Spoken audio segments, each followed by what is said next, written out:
paz do Senhor Jesus, igreja. 5 de 1 Pedro, o versículo 1 até o versículo 3. Diz assim: aos presbíteros que estão entre vós, admoesto eu, que sou também presbítero com eles, testemunho das aflições de Cristo e participante da glória que há de se revelar. Apacentai o rebanho de Deus que está entre vós, tendo cuidado dele, não por força, mas voluntariamente, nem por torpe ganância, mas de ânimo pronto, nem como tendo domínio sobre a herança de Deus, mas servindo de exemplo ao rebanho. Senta, meus amados.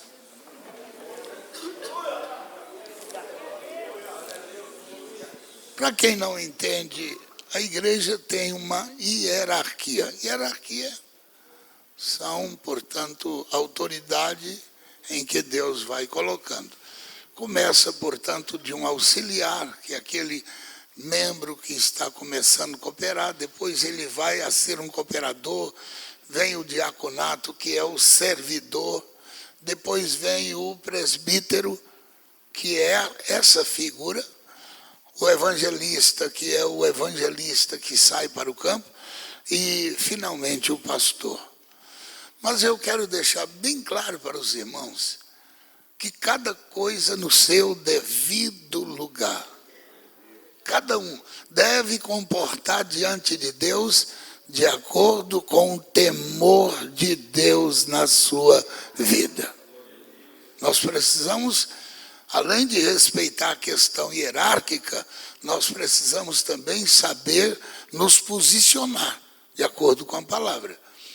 Em outras palavras, seria: Deus nos colocou sabendo o que nós queremos. Nós não podemos ser manipulados por ninguém, mas sabemos respeitar aquele a quem Deus colocou no seu devido lugar.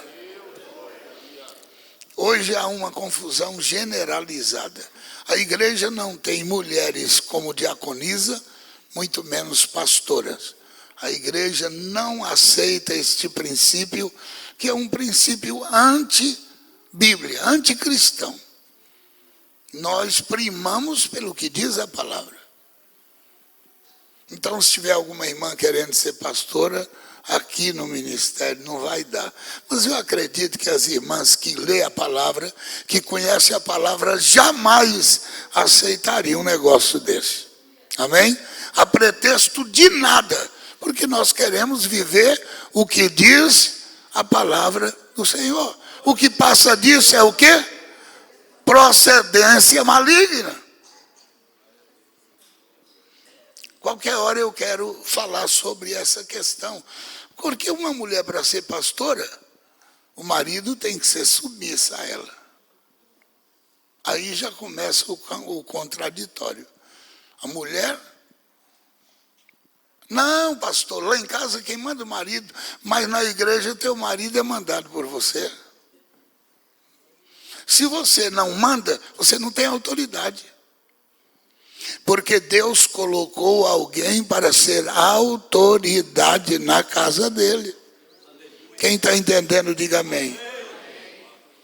Se a mulher manda na igreja o marido, digamos, ela é uma pastora e o marido um diácono, ela vai dizer: você vai fazer isso. E ele tem que dizer: sim, senhora. Mãe, é a Bíblia. Por isso, meus amados, Deus não delegou isso para quem não tem essa premissa. Então, guarda esse princípio. Deus é Senhor e coloca todas as coisas no seu devido lugar. Bem, mas eu quero falar um pouco sobre a questão do presbitério. O presbítero, ele é mencionado na Bíblia muito mais vezes do que pastor. Só para vocês terem uma ideia. Não estou desqualificando a figura do pastor, porque a Bíblia fala de pastor. pelo menos uma vez, muito claro com relação a isso. Alguém lembra desse texto? Só para os irmãos. Vamos lá para o texto de Efésios. Efésios, no capítulo... Deixa eu me localizar aqui, por favor. Alguém pode me ajudar aí, ajudar para... Capítulo 4, versículo 10 a seguir. Aquele que desceu é também o mesmo que subiu acima de todas as coisas. Para cumprir o quê? Ficou alguma coisa, não? Ficou alguma coisa ou não? Não. A Bíblia diz que ele desceu para cumprir todas. E aqui não está dizendo que é para a mulher ser pastora. Aí ele vai dizer assim no verso 11. E ele mesmo deu uns para apóstolos, não tem apóstola. Deu outros para profetas, amém. Outros para evangelistas, amém. E outros para pastores. Dá uma figura do pastor. E doutores. Querendo aperfeiçoamento. Olha que coisa mais linda. Dos santos. Já é santo, porque está na presença do Senhor. E aquele a quem Deus chamou para ministrar a sua palavra, ele vai aperfeiçoar os santos.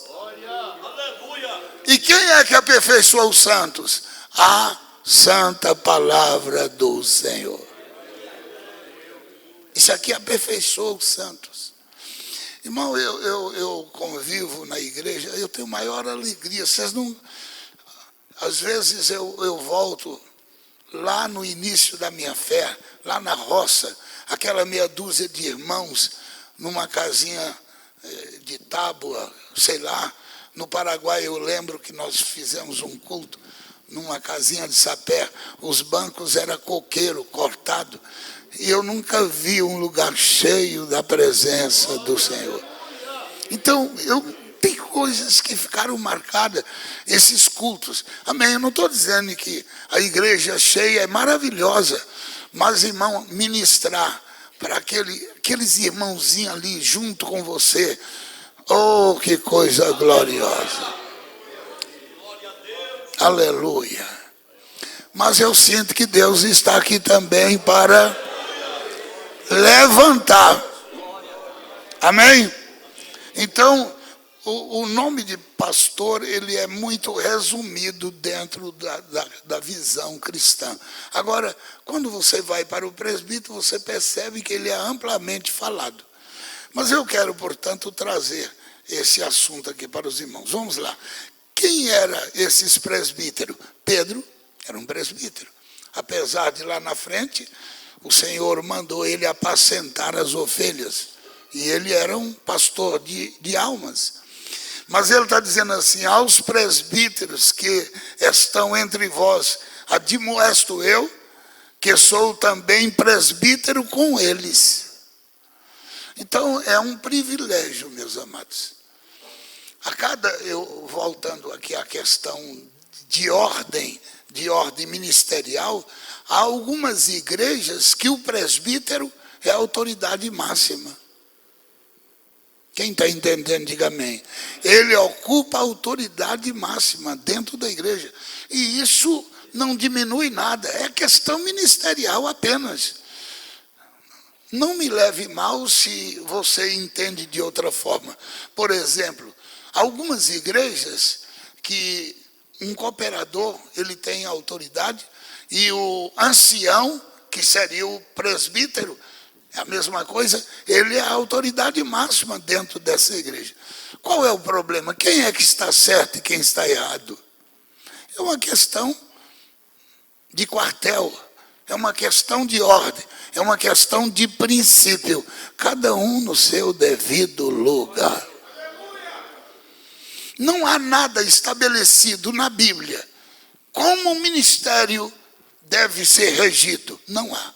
Não há ninguém que possa dizer, olha, pastor, está escrito que deve começar. Não está, em lugar nenhum.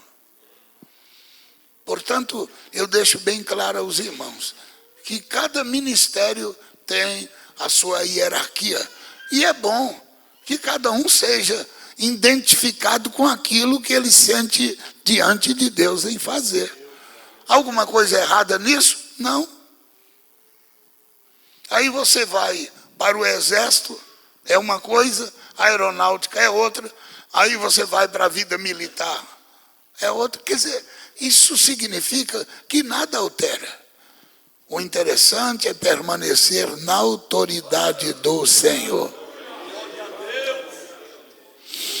Mas voltando aqui, Pedro está dizendo assim: eu sou presbítero como os demais irmãos.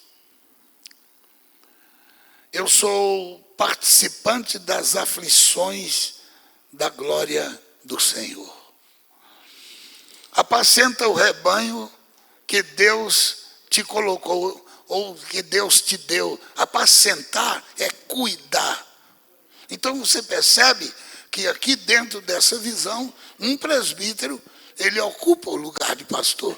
O Senhor está dizendo: apacenta o rebanho que está entre vós, que o Senhor constituiu você como bispo. Olha que coisa linda. O versículo 2: apacentai o rebanho de Deus que está entre vós, tendo cuidado dele. Então, aquele que cuida, ele deve ter o cuidado daquilo que ele faz. Hoje mesmo eu recebi uma ligação de uma senhora que afastou da igreja porque nós pregamos que determinados usos não faz parte do ministério. Eu não vou entrar no mérito, mas ela ficou revoltada e foi embora. Depois ela percebeu que ela fez loucura, porque se ela tivesse esperado um pouco, conversado, as coisas resolveriam. Hoje ela está afastada, reconhece que errou, não soube esperar o tempo do Senhor. Meus amados, o que nós temos que fazer é deixar mais do que consciente os irmãos. Aquilo que é para a glória de Jesus, aquilo que é para a edificação da igreja, nós precisamos ensinar a igreja. E não há diferença de classe social, não há diferença de posição de nada. Todos nós somos iguais. Ah, pastor, passa a mão na cabeça da Joaquina, passa a mão na cabeça do Paulo. Não tem que passar a mão. A gente pode sentar, pode orar, pode orientar e esperar a decisão. Se a pessoa não decide, tem dezenas de igrejas por aí. Essa semana passada, por exemplo, tivemos uma jovem recém-batizada que veio aqui para a igreja. Estava aí, menina de quantos anos? 14, 15 anos? Já fez 18. A cabeça no lugar, 18 anos. Já devia ter juízo. O que ela fez? Arrumou um namoradinho lá no mundo. Aí alguém disse: não vai dizer que não pode. Alguém lê Bíblia? Alguém lê Bíblia? Amém. O que diz a palavra? Fala mais alto. Você sabe o que é julgo desigual? Se você não sabe, eu vou explicar. Na vida lá da roça, a gente amansava boi para trabalhar na lavoura. Os bois tinham que ser da mesma altura, da mesma força, para colocar o jugo e trabalhar juntos. Aí você pegava um boi, digamos, bem alto, e o outro bem baixinho. Olha a canga. Canga é jugo, olha. Aí aquele alto, forte, puxa a madeira, o outro é pobre, coitado, não aguenta. Isso é jugo desigual. Dentro da visão do jugo desigual. O que é jugo desigual? Uma moça crente namorando com um rapaz ímpio. Diga, vamos lá. Quem é que vai ter força para vencer a luta aí? Fala. Quem é que vence? A carne ou o espírito? Oh, para com isso. O rapazinho vai dizer, minha querida, vamos comigo em tal lugar, vamos agora ali, vamos ali tomar um... Claro que a menina vai ceder. Sentou com ela, explicou, filha, você agora está na igreja começando, esse rapaz não é a pessoa certa para você. Ah, pastor, e se Deus salvar? Aí é com ele. Mas enquanto ele não salva, nós queremos salvar alguém para não cair no laço. Não é a pretexto disso que nós vamos ter que abrir mão. Aí orientou, e aí, moça, você vai, vamos orar. Oramos, e agora, qual é a decisão? Eu vou ficar com o rapaz, Deus abençoe, vai embora com o rapaz. E ela, tchau e benção, vai embora. O que nós podemos fazer? Absolutamente nada. É a decisão dela. A pessoa não converteu, ele não entendeu o chamado do Senhor. Nós precisamos, como obreiro da casa de Deus, orientar para que as pessoas tomem uma posição perante o Senhor. Isso é um negócio muito grave. A igreja do Senhor é uma igreja que prepara para o encontro do Senhor Jesus. Meus amados, se não houvesse em nós a esperança da volta de Jesus, o que nós estaríamos fazendo aqui? Nenhum, não havia sentido. Mas nós estamos dizendo assim, Maranata, ora vem, Senhor Jesus. É por isso que nós lutamos para servir a Deus e viver esta palavra. Aí hoje eu encontrei um grupo de irmãs, entre aspas, eu conheço elas, umas moças bonitas, cabelo comprido, tudo de calça comprida, mas aquela calça chamada fusô. Eu acho que é isso mesmo, né? Eu estou tão por fora da moda. Como é que é o nome, irmã? Leg. É isso. Crente. Aí quando chega a noite, ela põe um vestido, uma saia, está lá, eu te amo. E aí durante o dia, lá na rua, com a roupa, meu irmão, não dá. Você tem que ser o que você é. Aqui na igreja, na tua casa, cabe a nós, pastores, orientar a igreja. Nós temos que orientar. Como é que os irmãos vão servir a Deus? Como é que vocês vão ouvir o toque da corneta se não tiver preparado? Então, olha o que diz então, no verso 2. Apacentai o rebanho de Deus que está entre vós, tendo cuidado dele. Cuida dele, é o rebanho do Senhor. Não por força. Ninguém pode servir a Deus por força. Você quer servir a Deus? Abra o coração que Deus vai fazer a obra. Mas forçar alguém, criar um ambiente para forçar. Por exemplo, olha, se você não ficar na igreja, o anjo vai te pegar de fora, vai te matar, o diabo vai tomar... Não, ninguém, não força a barra. Não vamos criar nada, nem deixa Deus fazer a obra. Você quer servir a Deus? Amém. Abra o coração e deixa Deus completar a obra. Agora, o indivíduo não quer. Ele não sente bem. Servindo a Deus, não por força, mas voluntariamente. Eu amo as pessoas que servem a Deus voluntário. O espírito de voluntariedade na nossa vida. Nem por torpe ganância, outra desgraça que mata muita igreja. Obreiros que visam o dinheiro. Seja bem-vindo os irmãos que tiverem um bom dízimo, que Deus abençoe. Mas seja bem-vindo aqueles que tiverem centavo de dízimo. Seja bem-vindo. Não é o valor que vamos estipular a qualidade do cristão, mas é a fé com que nós fazemos para o Senhor. O irmão nos contou aqui um testemunho que eu chorei, e toda vez que eu lembro disso, me faz... Um presbítero da igreja. Terminou o culto, ele já estava fechando a porta da igreja, uma irmãzinha vinha correndo e disse, presbítero, espera um pouquinho. Eu trouxe o meu dízimo. Aí ele, amém, irmã, que bom. Abriu a porta para receber o envelope dela. O dízimo dela, digo quanto ela? 10 centavos. Aí ela contou assim, irmão presbítero, eu tenho um propósito com Deus. Tudo que eu vender na minha lojinha, eu trago o dízimo. E hoje eu vendi só uma dúzia de ovos. E eu estou trazendo o meu dízimo. O irmão quase morreu de chorar.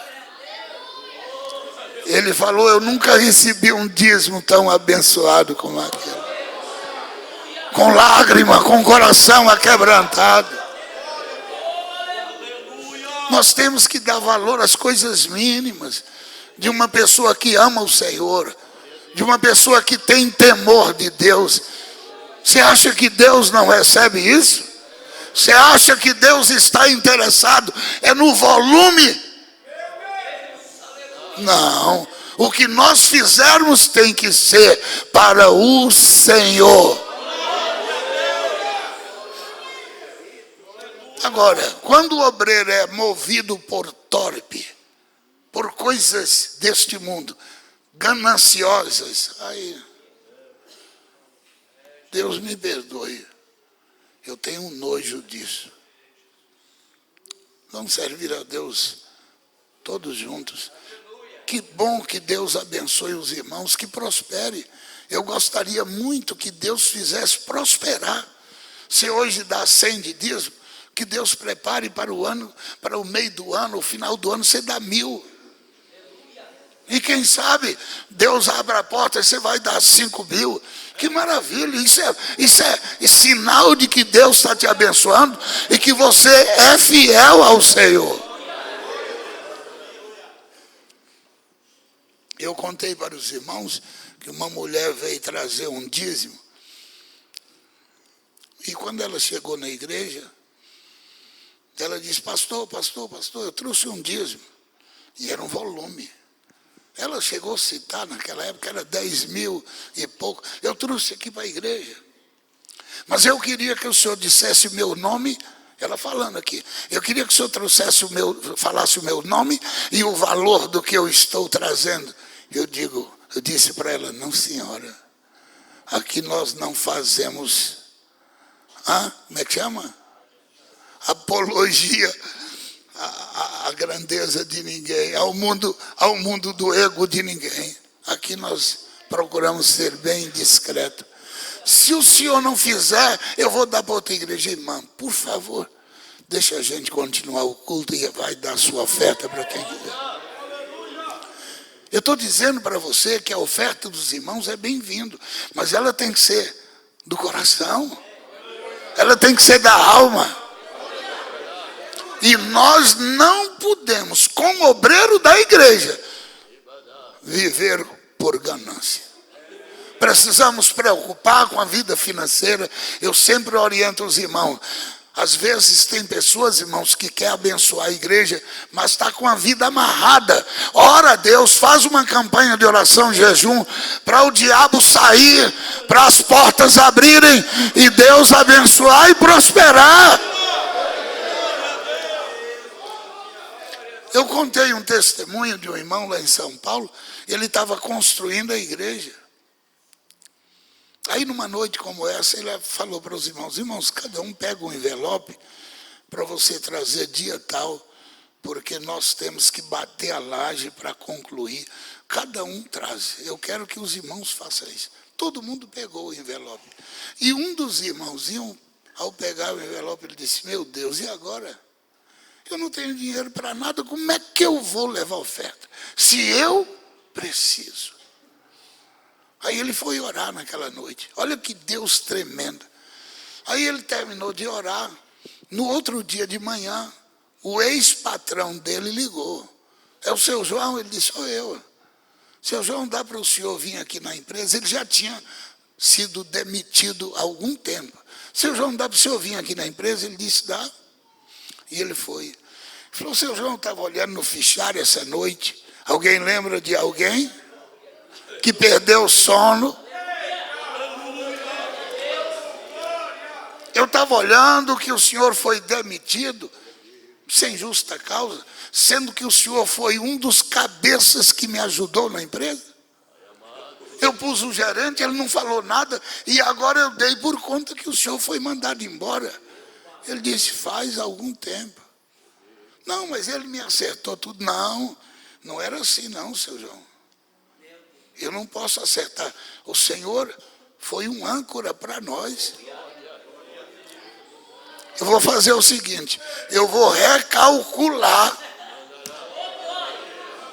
a sua conta. O senhor pode ir embora, que eu vou recalcular e vou depositar na sua conta.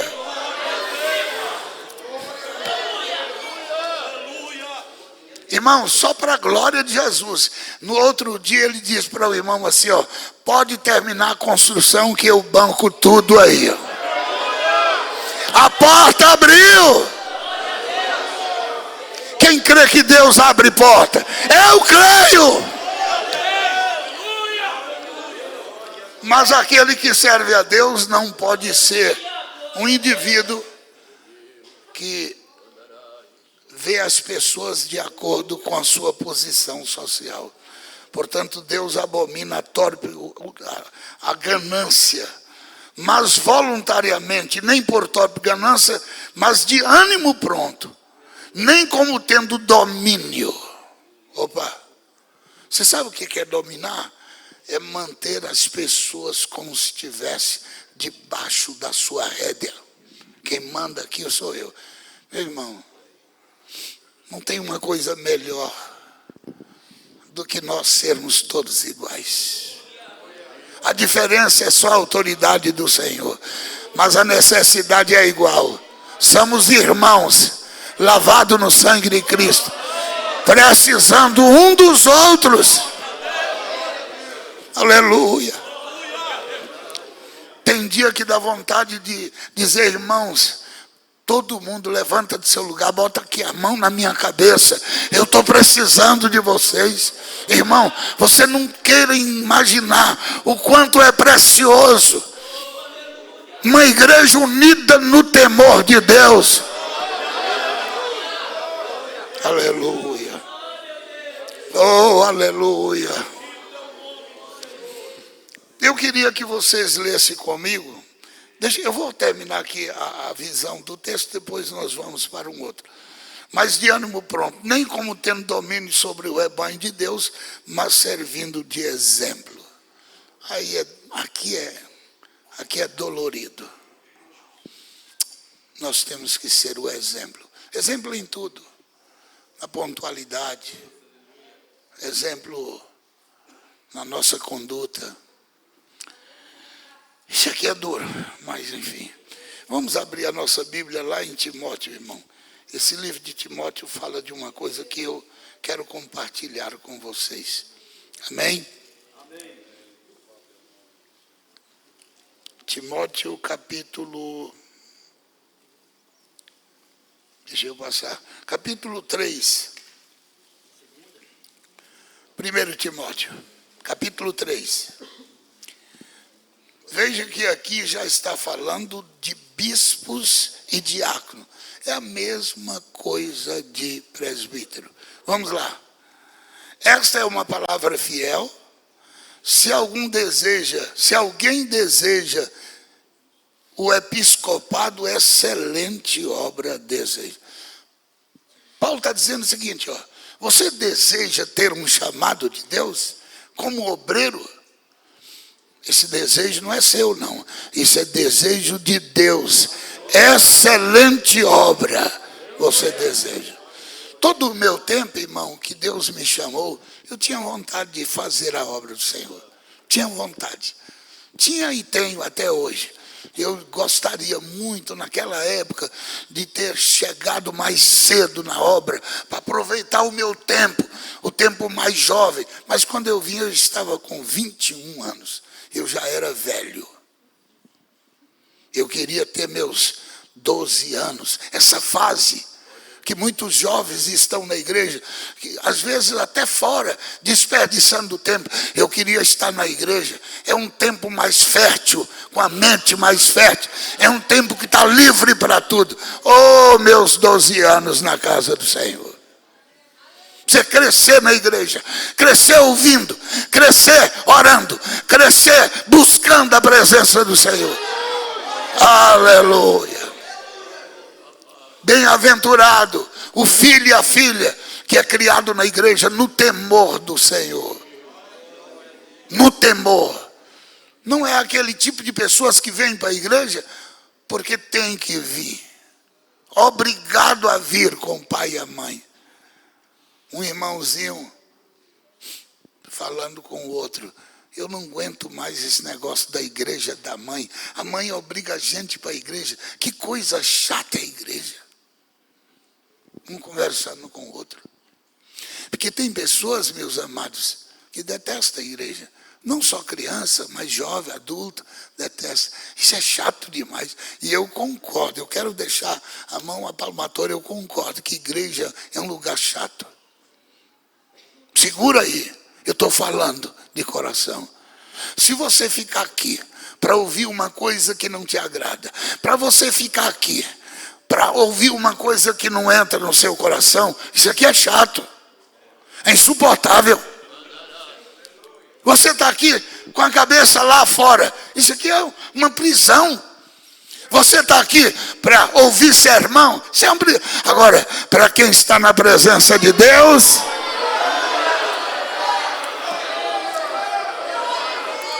para quem tem o espírito de Davi, aleluia, aleluia.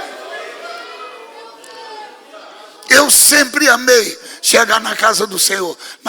Na minha época mais jovem, de chegar em lugar e orar. Eu gostava de orar. Eu queria ficar num cantinho sossegado, orando. E ficar um momento assim para você saborear a palavra. Eu voltava para casa. Teve um dia que eu cheguei até a falar com o pastor. Falei, ô pastor, olha a minha petulância. Por que o senhor parou a mensagem? Deus começou a falar agora, o senhor parou? Aí o pastor disse, é bom você ficar com fome para voltar amanhã de novo.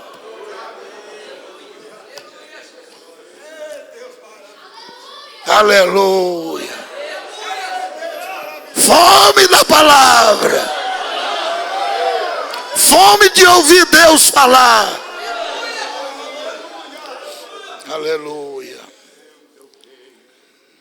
Quem deseja esse episcopado, excelente obra deseja. Convém, pois, que o bispo seja irrepreensível, marido de uma mulher, vigilante, sóbrio, honesto, hospitaleiro, apto para ensinar. Marido de uma mulher só. Por isso que o casamento é um só. Não tem duas mulheres. Esse negócio de alguém dizer assim, olha, eu caso, não dou certo, não dá certo, nós divorciamos, amanhã eu estou com outra mulher ou com outro homem. Aqui não dá não, meu irmão. Aqui não dá. Porque é marido de uma só mulher. Vigilante, sóbrio, honesto, hospitaleiro e apto para ensinar. Olha quantos atributos, quantos adjetivos. O versículo 3, não dado a vinho, não espancador, não cobiçoso de torpe ganância, mais uma vez, mas moderado, não contencioso, não avarento. Dá uma, como diz o mineiro, dá uma assuntada para você ver aí. Que governe bem a sua própria casa. Opa! É aqui que entra um problema gravíssimo.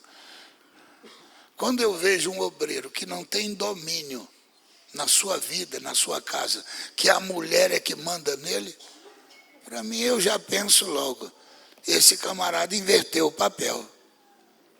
Podia ter ficado com a saia da mulher e a mulher vestida a calça dele. Não dá. A mulher tem, meus irmãos, a autoridade. Eu não estou aqui sendo machista, não é se trata. A Bíblia é a Bíblia. A autoridade da casa é delegada ao homem. Agora, quando esse homem não é o homem, quando esse homem não desempenha o seu papel, aí a mulher tem que entrar, fazer o quê, não é, irmã? O marido é um tanaca que não faz nada. Eu vou dar o nome do seu marido de João. Ô João, troca a lâmpada. Aí eu não posso, vai você. Aí a mulher disse, bem, meu marido está dizendo que sou eu. Acabou o gás, vai lá comprar você e põe. Chega uma hora que a mulher diz, meu marido, eu vou mandar nele, porque isso aqui é um tanaca mesmo. Nada faz. A mulher conta com ele e ele não. Meu irmão, Deus nos chamou para ser cabeça. Respeita isso. Agora, não é por isso que o homem é cabeça que ele não tenha a coparticipação da mulher. Claro que sim, por que não? Eu lá em casa, está aí minha esposa. Eu não vou muito na cozinha porque ela não deixa. Mas eu gosto de cozinha, ajudar em cozinha. Não desminta, não diga melhor. Mas é verdade, eu acho, eu até reclamo que ela é muito ciumenta naquilo que faz. Chega dentro de casa, na cozinha, é ela que manda. Por um lado eu fico feliz, mas eu ajudo lavar prato, eu ajudo limpar a cozinha quando eu posso. Isso não tira pedaço de ninguém.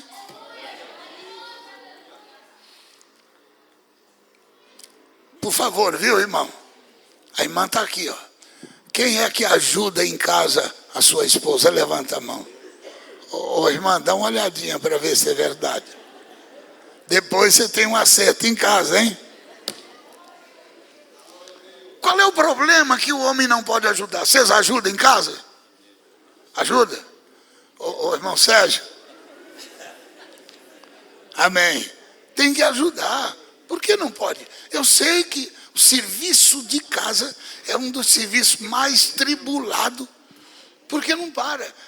Lava prato, enxuga prato, suja prato, lava prato, enxuga prato, e cozinha suja, e arruma fogão, o dia inteiro.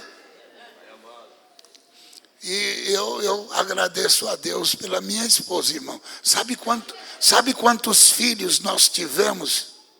5 filhos. Foi assim, 1, 2, 3, 4, 5, assim, ó, ano e ano, 5 filhos. E ela saía puxando aquela renca de menino. Naquela época não tinha fralda, não, era como é que chama? O coeirozinho, aquele paninho para trocar as crianças. E ela lavava. Tinha dia que estava assim, ó, cheio de fralda, coitada da Graça. E deu conta, e me ajudou. Nunca reclamou. Meu irmão, aqui para nós, quando eu vejo um marido que não dá valor à mulher, me perdoe, irmão, me perdoe. Você não merece uma mulher que você tem. Pelo amor de Deus, valoriza a tua companheira. Valoriza a tua companheira. Valoriza que Deus vai te abençoar. Valoriza para a sua oração não ser impedida diante do Senhor. Eu fico angustiado quando eu vejo um irmão, um obreiro que trata a mulher como se fosse uma empregada, qualquer pessoa. Meus amados, a gente pode viver uma vida em paz, sossegada em casa. Por que não manda de vez em quando? Já que você tem um zap aí, manda lá. Tudo bem, meu amor? Como é que está? A mulher também, hein, irmãzinhas? Manda lá. Ô, meu querido, estou com saudade. Ainda que seja meio... Mas amém, fala, estou com saudade. E a hora que o marido chega, o que tem que fazer? Deixa a casa arrumada, abraça seu esposo. Essas coisas é que vai dando força para a gente vencer. Mas deixa eu concluir, senão nós vamos passar o tempo. O versículo que eu estava falando, o verso 4. Que governe bem a sua própria casa, que tenha os filhos em sujeição com toda modéstia. Aqui, há muitas pessoas que não entendem isso aqui. Filhos em sujeição, não está dizendo que os filhos têm que ser cristãos. Porque o papel do pai e da mãe não é salvar filho. Bom seria se fosse. Não é verdade? Bom seria se fosse assim, mas não é. Agora, que o filho, que a filha tem que dizer assim, papai e mamãe são crentes, e aqui na casa quem manda são eles. Um dos meus filhos chegou em casa, na época ele ainda era solteiro ainda, e chegou em casa e tirou a camisa, ficou só de calção. Quando eu cheguei, estava ele lá. Eu não falei nada, ele conhece a nossa conduta. Aí, quando chegou para o almoço, sentamos à mesa, eu disse para ele, vai botar uma roupa? Assim, tranquilo. Meu filho, vai lá, põe uma roupa. Mas eu não sou crente, eu falei, por isso mesmo, você não é mais o papai, é. Aí ele quis alterar, a minha filha mais nova disse assim, o dia que você tiver tua casa, você manda, vai obedecer o pai. Eu disse, opa, é isso. Então, meus amados, a nossa casa tem que haver o quê? Respeito, submissão. Agora, você chega na casa, quem manda é os filhos. Quem manda é as filhas. Aí está uma menina quase nua diante do pai e da mãe que são crentes.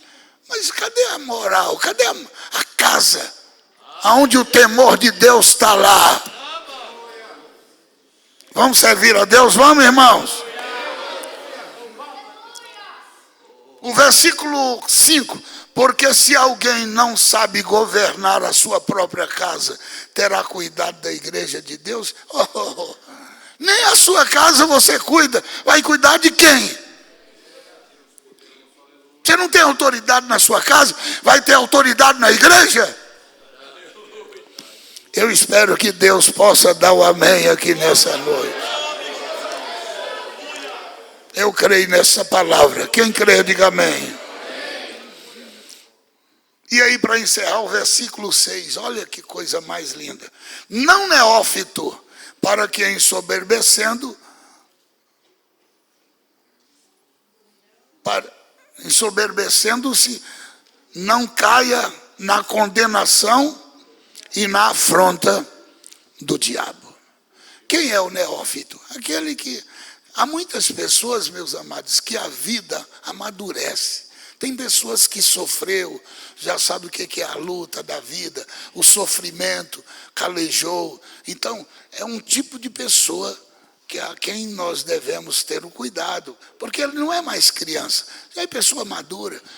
Você dá cargo para uma pessoa neófita, o diabo vai entrar no seu coração e ele vai ficar soberbo, e o soberbo vai cair no laço e na condenação do diabo.